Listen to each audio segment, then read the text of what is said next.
Welcome ਹੈ ਦੋਸਤੋ ਤੁਹਾਡਾ ਸਾਡੇ ਚੈਨਲ ਮਾਲਾ ਮਣਕੇ ਉੱਤੇ। ਕਿਤਾਬ ਤਰਕ ਵੇਦ, ਲੇਖਕ ਨਰਿੰਦਰ ਸਿੰਘ ਕਪੂਰ। ਲੇਖ ਦੁੱਖ। ਜ਼ਿੰਦਗੀ ਦੀਆਂ ਬਹਾਰਾਂ ਵਿੱਚੋਂ ਗੁਜ਼ਰਦਿਆਂ ਅਚਾਨਕ ਕੋਈ ਅਣਕਿਆਸੀ ਘਟਨਾ ਵਾਪਰਦੀ ਹੈ, ਜਿਸ ਨਾਲ ਸਾਡੇ ਪੈਰਾਂ ਥੱਲਿਓਂ ਜ਼ਮੀਨ ਨਿਕਲ ਜਾਂਦੀ ਹੈ ਅਤੇ ਹਰੇ ਭਰੇ ਬਾਗ ਸ਼ਮਸ਼ਾਨ ਘਾਟ ਦਿਸਣ ਲੱਗ ਪੈਂਦੇ ਹਨ।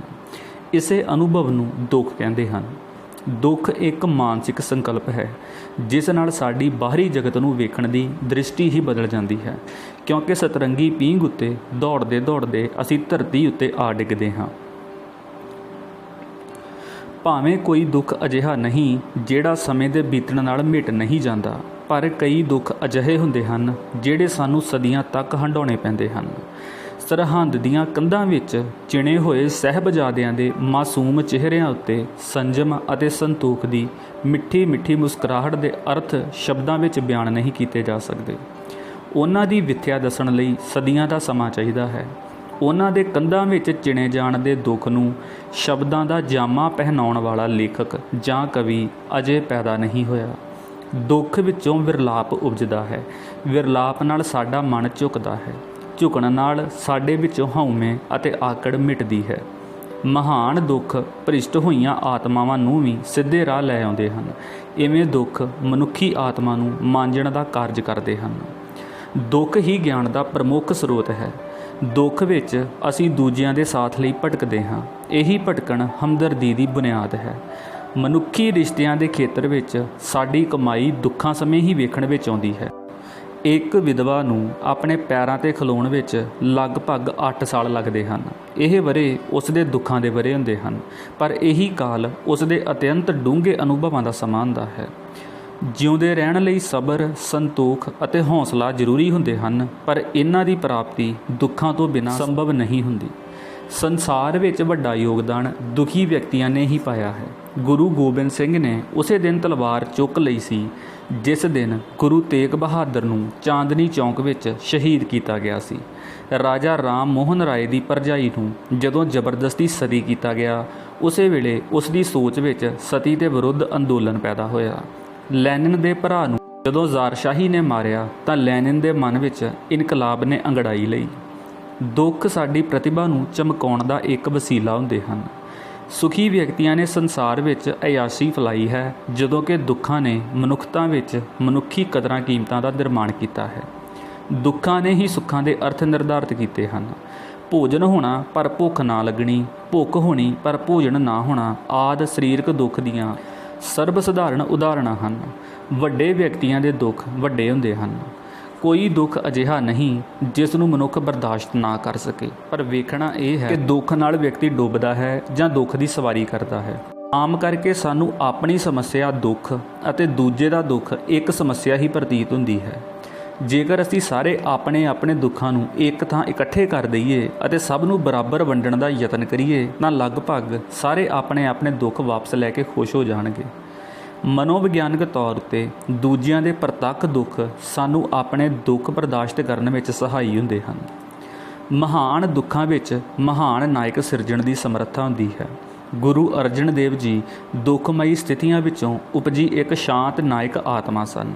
ਡੁੱਬ ਰਹੇ ਬੱਚਿਆਂ ਨੂੰ ਬਚਾਉਂਦਾ ਬਚਾਉਂਦਾ ਜਦੋਂ ਇੱਕ ਸਧਾਰਨ ਵਿਅਕਤੀ ਆਪ ਡੁੱਬ ਜਾਂਦਾ ਹੈ ਤਾਂ ਉਹ ਕਰਤੱਵ, ਤਿਆਗ ਅਤੇ ਕੁਰਬਾਨੀ ਦੀਆਂ ਨਵੀਆਂ ਸਿਖਰਾਂ ਛੋਹ ਜਾਂਦਾ ਹੈ। ਦੁੱਖ ਸਿਰਜਣਾਤਮਕ ਸ਼ਕਤੀ ਦਾ ਸਰੋਤ ਹੁੰਦੇ ਹਨ। ਦੁੱਖਾਂ ਵਿੱਚ ਮਨੁੱਖ ਦੀ ਅਸਲੀ ਧਾਤ ਪਛਾਣੀ ਜਾਂਦੀ ਹੈ।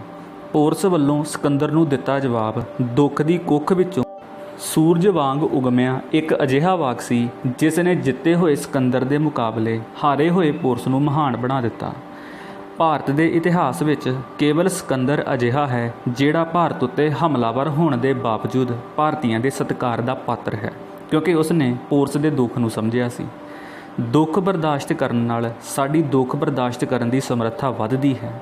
ਦੁੱਖਾਂ ਦੇ ਬਰਦਾਸ਼ਤ ਕੀਤੇ ਜਾਣ ਨੂੰ ਨੇਮਬੱਧ ਕਰਨ ਲਈ ਮਨੁੱਖ ਨੇ ਕਈ ਰਸਮਾਂ ਰੀਤਾਂ ਅਤੇ ਵਿਧੀਆਂ ਦਾ ਨਿਰਮਾਣ ਕੀਤਾ ਹੈ।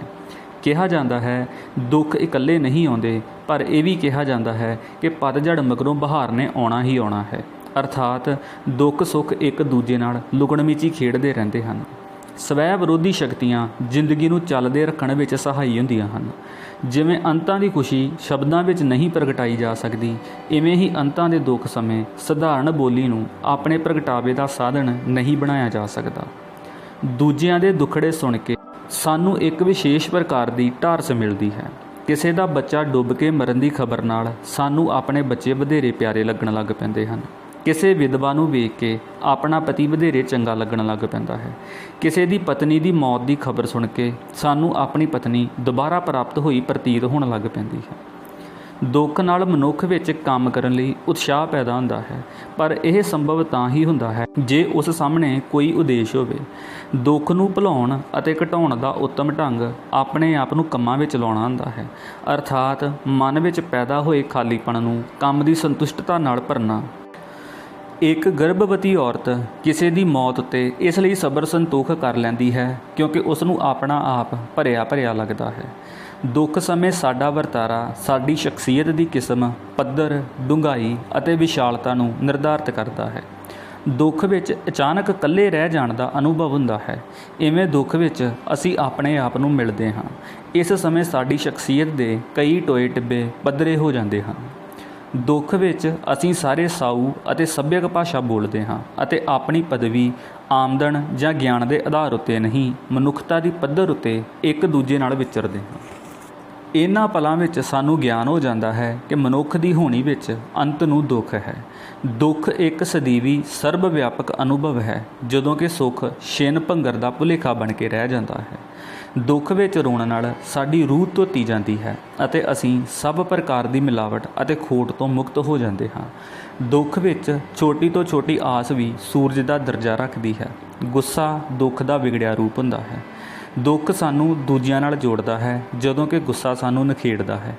ਇਹ ਦੁੱਖ ਦੀ ਪੱਧਰ ਅਤੇ ਸਾਡੀ ਸ਼ਖਸੀਅਤ ਉੱਤੇ ਨਿਰਭਰ ਕਰਦਾ ਹੈ ਕਿ ਅਸੀਂ ਦੁੱਖ ਦੇਣ ਵਾਲੇ ਨੂੰ ਤਬਾਹ ਕਰਨ ਦੇ ਮਨਸੂਬੇ ਬਣਾਉਂਦੇ ਹਾਂ ਕਿ ਉਸ ਨੂੰ ਮਾਫ਼ ਕਰ ਦਿੰਦੇ ਹਾਂ। ਅਸੀਂ ਸਾਰੇ ਇਸ ਭਰਮ ਦਾ ਸ਼ਿਕਾਰ ਹਾਂ ਕਿ ਸਾਡੇ ਦੁੱਖਾਂ ਜਿਹਾ ਕੋਈ ਦੁੱਖ ਨਹੀਂ। ਸੱਚ ਤਾਂ ਇਹ ਹੈ ਕਿ ਸਾਡੇ ਨੈਣ ਨਕਸ਼ਾਂ ਵਾਂਗ ਸਾਡੇ ਦੁੱਖਾਂ ਦੀ ਵੀ ਆਪਣੀ ਹੀ ਨਿਵੇਕਲੀ ਅਤੇ ਨਿੱਜੀ ਕਿਸਮ ਹੁੰਦੀ ਹੈ।